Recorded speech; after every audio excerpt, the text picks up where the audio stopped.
ሰላም እንደምን አላችሁ የኢላቲው ቤተሰቦች። ዛሬ ደግሞ ከሀገራችን ወጣ ብለን ወደ አዲስ አስደናቂ የኤዥያ ሀገር እንጓዛለን። ይቺ ሀገር ሁለተኛው የዓለም ጦርነት ላይ በአቶሚክ ቦምብ ሙሉ በሙሉ ወድማ የነበረች ነገር ግን በአጭር ጊዜ ውስጥ ተነስታ ዓለምን በቴክኖሎጂ በስልጣኔ ያስደመመች ሀገር ናት። አዎ ስለ ጃፓን ነው የምናወራው። ጃፓን ስትባል አብዛኞቻችን አእምሮ ውስጥ የሚመጡት ዘመናዊ ቴክኖሎጂዎች፣ ፕላስቲክ ሮቦቶች ወይም ፈጣን ባቡሮች ናቸው። ነገር ግን ከዚህ ዘመናዊነት በስተጀርባ ይቺ ሀገር የያዘችው እጅግ አስገራሚ፣ አሰቃቂና ያልተሰሙ ሚስጥሮች አሉ። ዛሬ በዚህ ቪዲዮ የጃፓን 3 ታላላቅ ያልተነገሩ ታሪኮችን አብረን እንመራመራለን። ቪዲዮ እስከ መጨረሻው ከተከታተላችሁ በኋላ ስለ ኤዥያ ጃፓን የጽናት ጥግ አዲስ እይታ ይኖራችኋል። አሁን ሰብስክራይብ እና ላይክ በማድረግ አጋርነታችሁን አሳዩን። ቀጥታ ወደ ታሪኩ እንለፍ።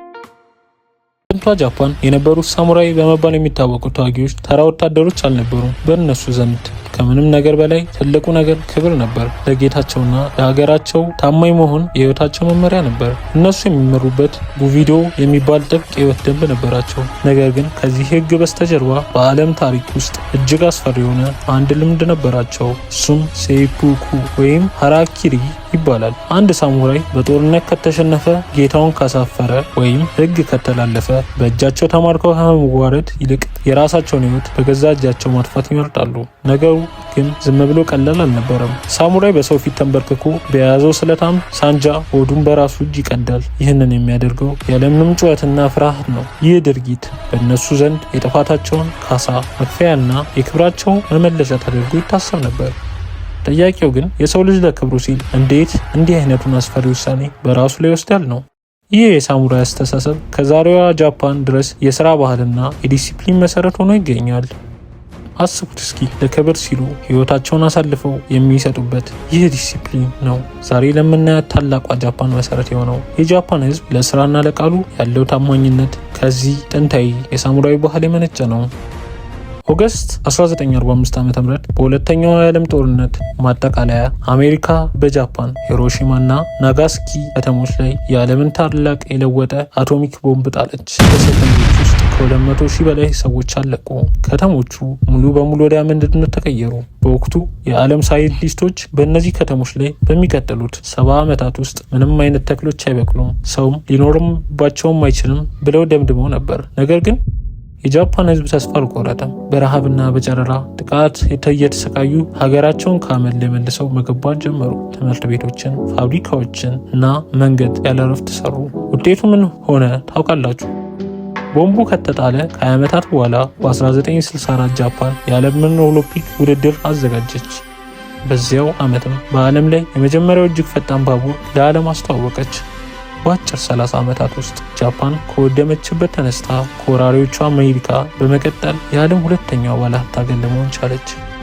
ይህ ታምር በታሪክ ውስጥ የጃፓን ኢኮኖሚ ታምር በመባል ይታወቃል። ይህ ታሪክ የሚያስተምረን ትልቅ ቁም ነገር ነው። አንድ ሀገር ምንም ያህል ቢወድ ህዝቡ አብሮ ካበረና በትጋት ከሰራ ከአመድ ላይ ተነስቶ የዓለም መሪ መሆን እንደሚቻል ጃፓን ትልቅ ማረጋገጫ ናት። ወደ ዛሬዋ ጃፓን ስንመጣ ደግሞ በዓለም ላይ የትም የማታዩቸው አስገራሚ ነገሮች ታገኛላችሁ። ለምሳሌ በጃፓን ውስጥ ከ5 ሚሊዮን በላይ አውቶማቲክ የዕቃ መሸጫ ማሽኖች አሉ። በየመንገዱ ጥግ ላይ ከቀዝቃዛ ለስላሳ ጀምሮ እስከ ትኩስ ሾርባ፣ ጃኬት እና ዣንጥላ ልብስ ድረስ ያለ ሰው አገልጋይ በማሽን ብቻ መግዛት ትችላላችሁ።